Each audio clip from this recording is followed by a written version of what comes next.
Nakakahiya talaga itong si BBM. Alam ko naman ang diskarte nito mula nung mamit ko si Madam Imelda Dahil marami pa din akong i-reveal dyan. Alam ko naman na tumakbo yan hindi para maglingkod sa bayan, kundi magnakaw sa bayan at makanakaw ng trilyones na pera para habang buhay na silang maghahari dyan sa Pilipinas.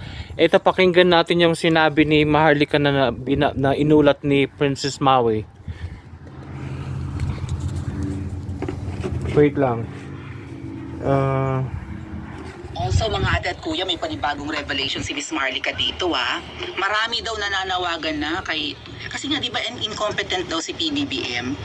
Hindi naman niya kayang pamunuan ng Pilipinas. Hindi ko alam kung bakit sinagpang niya ang posisyon na ito. Well, kung nung tinanong si PBBM dati, naaalala ko, kaya siya tumakbo para lang siguro isalba ang kanilang pangalan. Tama? To save their legacies, to save their name. Parang ganun lang, to save the family. Yun yata yung phrase na ginamit ni PBBM. Kaya siya tumakbong, ano ba yan? Teka lang.